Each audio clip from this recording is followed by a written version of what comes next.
In a world without sound, one man spoke louder than anyone else.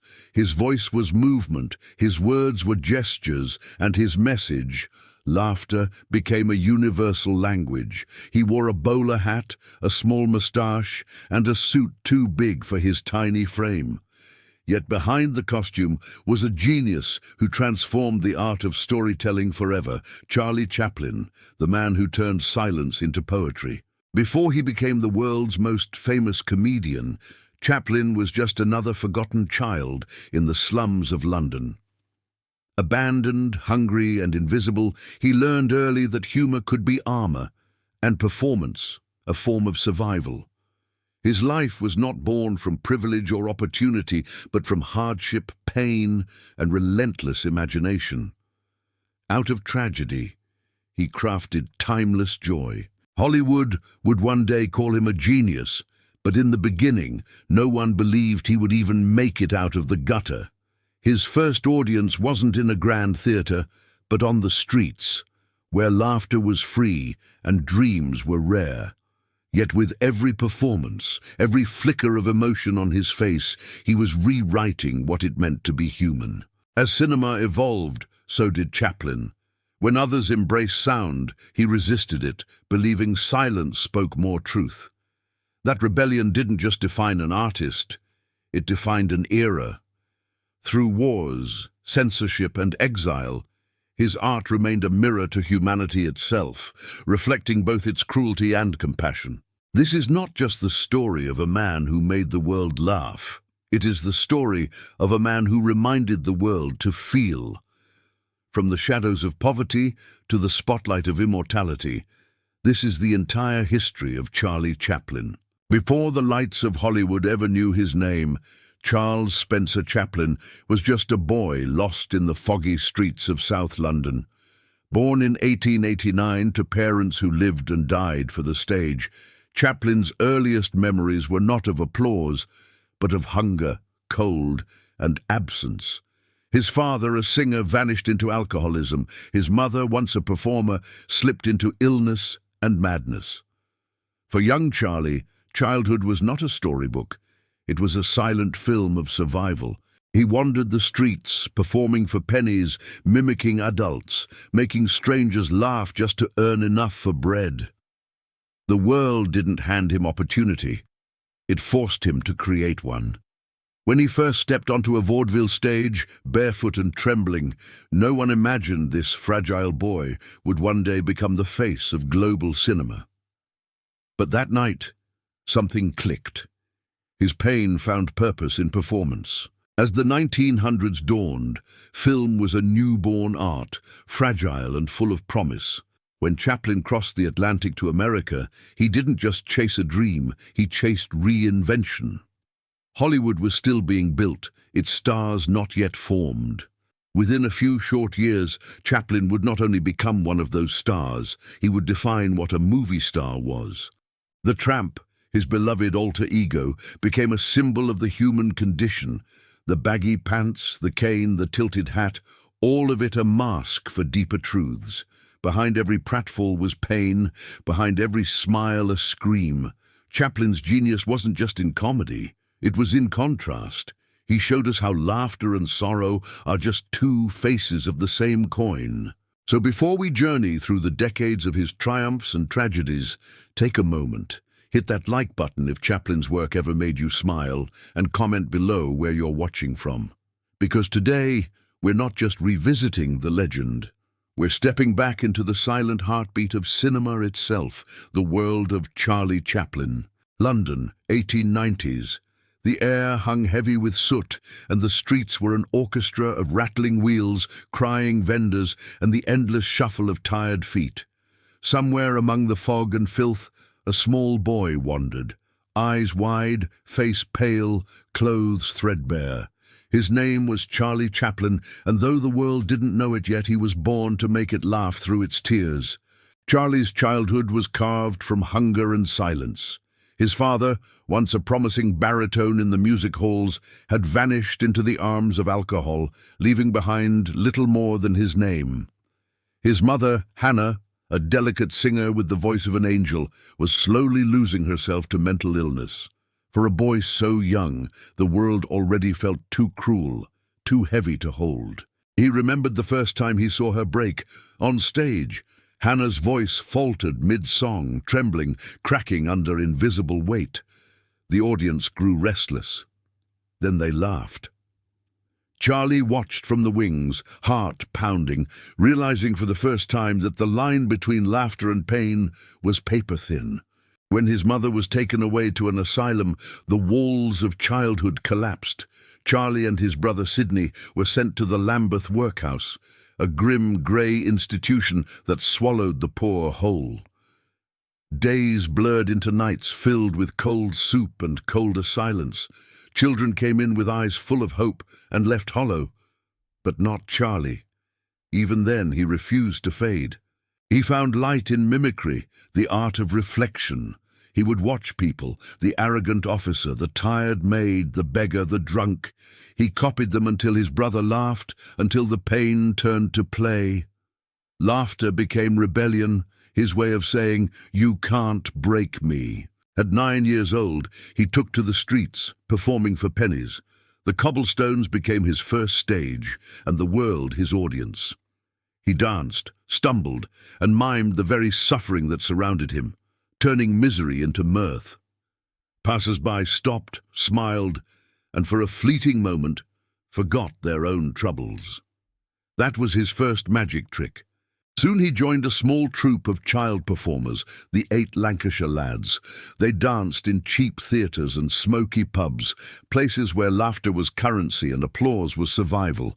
Charlie wasn't the best dancer, but he had something no one else did: timing. He knew exactly when to fall, when to grin, when to turn disaster into delight. Even then, under the gaslight glow, he began to build something invisible. A character, a philosophy, a belief that humor could be armor against despair. Every giggle from the crowd stitched another piece of armor around his fragile heart. He dreamed of more than London's damp alleys. He dreamed of stages grander than the ones filled with cigarette smoke and broken promises. Somewhere deep inside, he knew he wasn't meant to remain a shadow.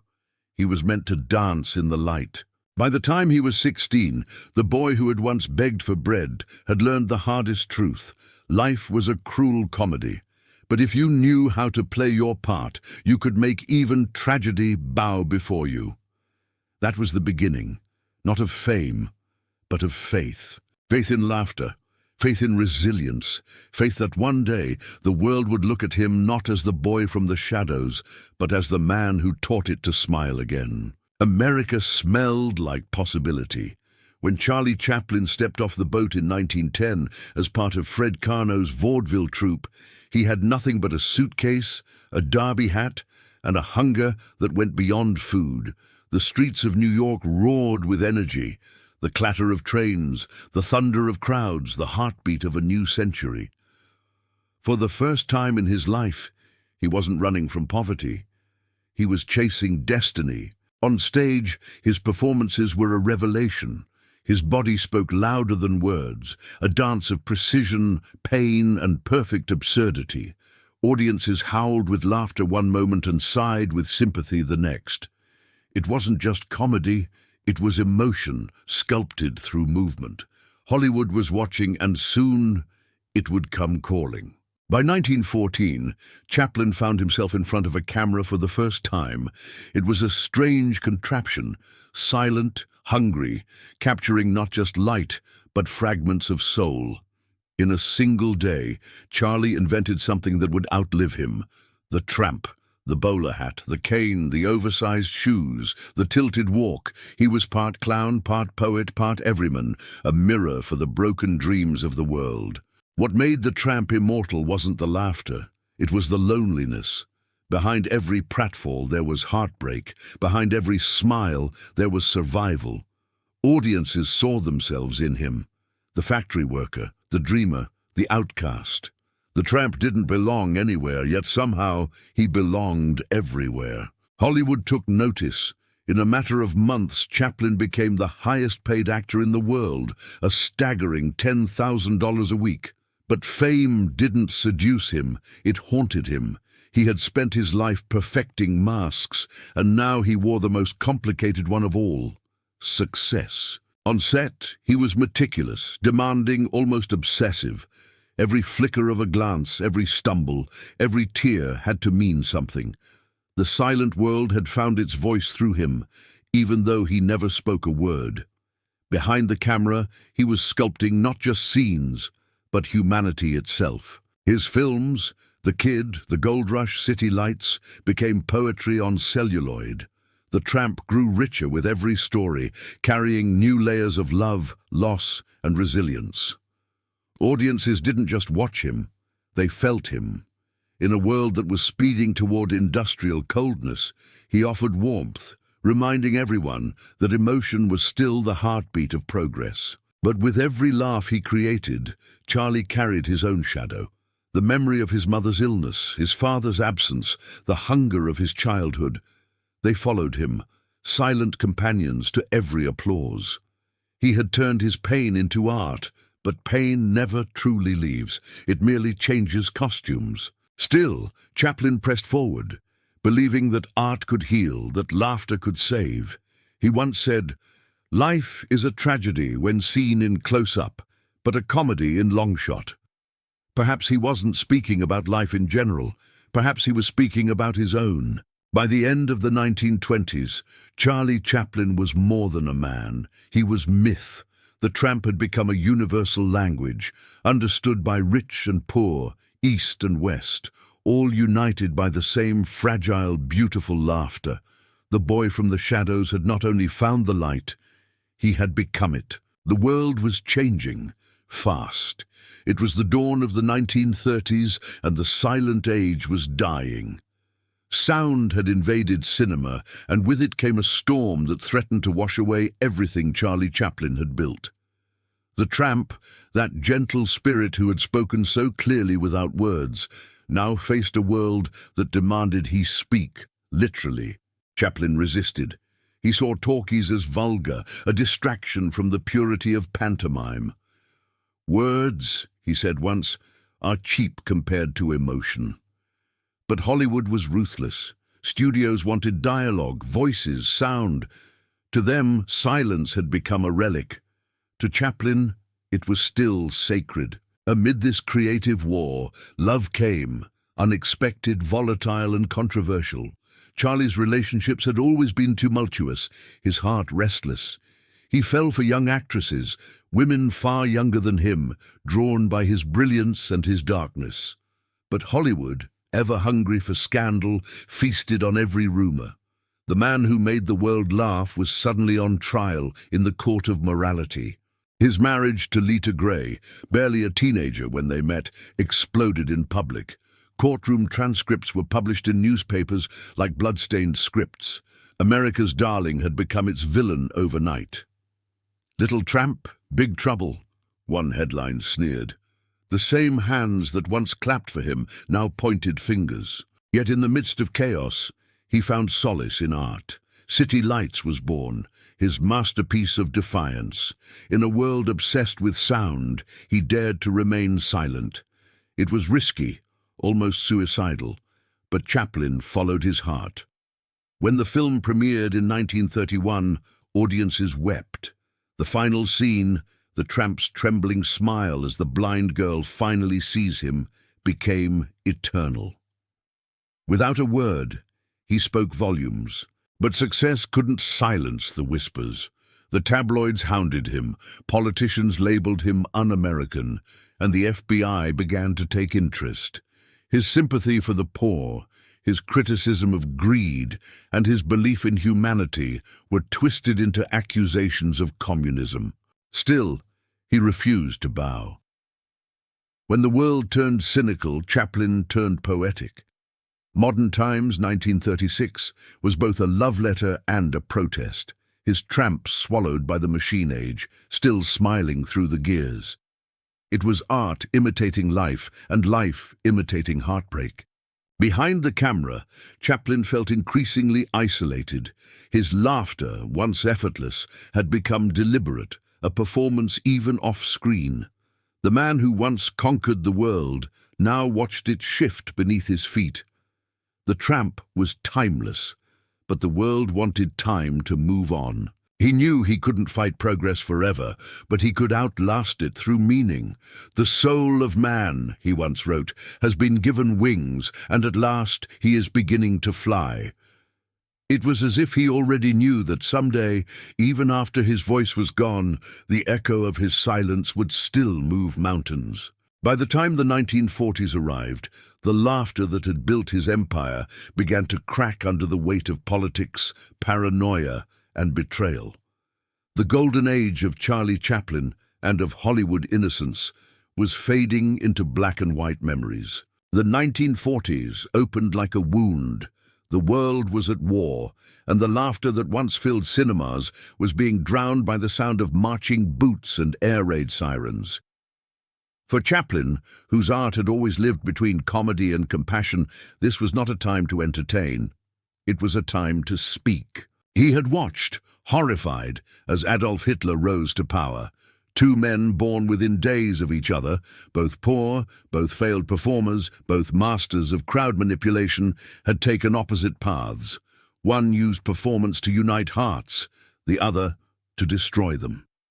Chaplin saw in Hitler not just a tyrant but a twisted reflection of himself, and so he did the unthinkable. He mocked him. In 1940, The Great Dictator premiered, Chaplin's first true talking picture. The world gasped. Here was the tramp reborn as a Jewish barber, mistaken for a power-hungry dictator with a tiny mustache. It was audacious, brilliant, and dangerous. Through satire, Chaplin confronted the greatest evil of the century. Before the United States had even entered the war, the film's closing speech remains one of cinema's most haunting moments. "We think too much and feel too little," he said, staring into the camera. "More than machinery, we need humanity." For the first time, Chaplin wasn't hiding behind comedy. He was pleading with the world. The clown had become a prophet. The response was divided. Millions were moved to tears. Others were enraged. Political groups accused him of spreading propaganda, of using film as a weapon. In truth, that's exactly what he was doing. Fighting hatred with empathy, tyranny with truth. But the backlash didn't end there. As World War II ended, a new war began, the Red Scare. The United States was hunting supposed communists, and Chaplin's humanitarian ideals made him a target. He wasn't a communist, but he refused to conform to patriotic spectacle. "I'm a citizen of the world," he said. "The whole earth is my homeland." In McCarthy's America, that was unforgivable. Tabloids branded him a traitor. The FBI's files on him grew thicker. His past scandals, real and imagined, were resurrected like ghosts. In 1952, while traveling to London for the premiere of Limelight, Chaplin received word. The US government had revoked his re-entry visa. He was exiled from the country he had helped define. He settled in Switzerland, overlooking Lake Geneva. The once crowded sound stages of Hollywood were replaced by the quiet hum of wind through pines. There, the laughter that had once echoed through theaters faded into memory. But Charlie was not broken. He continued to write, to compose, to create, not for the world, but for himself. In exile, he learned peace. The anger melted into reflection. He had given the world laughter, defiance, and beauty, and in return, the world had cast him out. Yet there was a serenity in that. "I remain just one thing," he wrote. "A clown. It places me on a far higher plane than any politician." And so, the man who had once conquered Hollywood with silence ended up teaching silence to the world, a silence filled with grace, wisdom, and remembrance. He had lost his stage, but not his soul. The tramp was gone, but the light never left. Switzerland became a sanctuary, a world away from the noise of Hollywood, a refuge where Charlie Chaplin could finally hear himself think. The laughter of his films had long faded into history, but in the quiet of Corsier-sur-Vevey, by the shores of Lake Geneva, He found something rarer than applause: peace.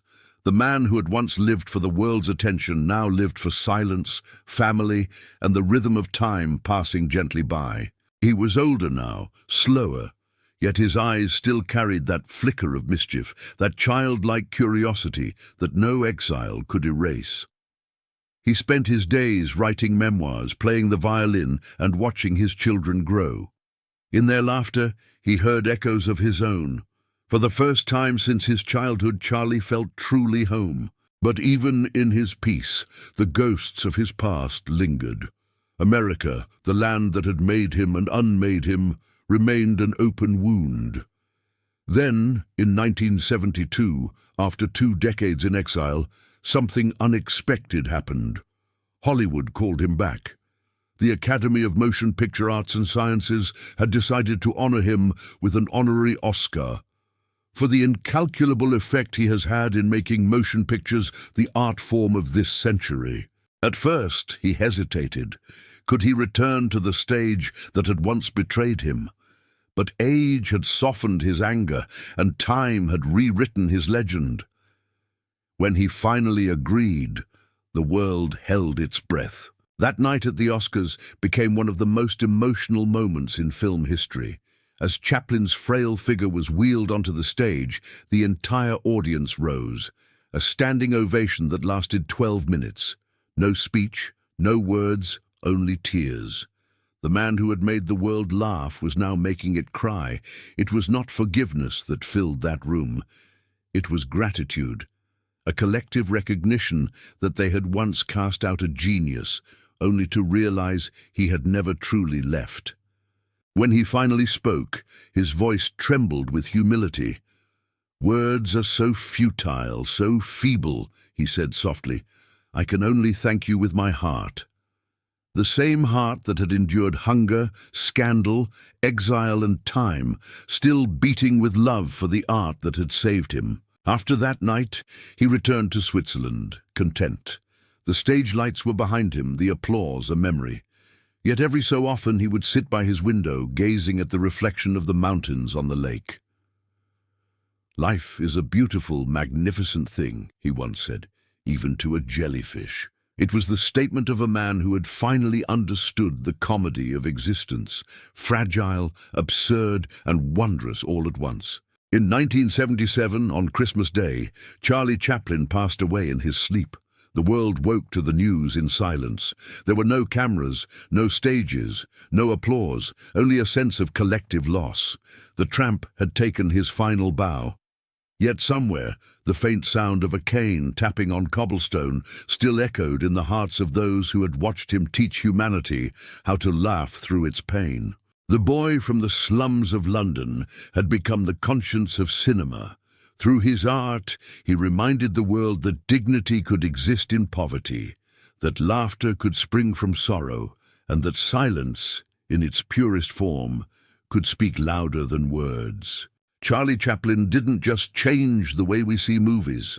He changed the way we see ourselves. His last smile was not one of farewell, but of triumph.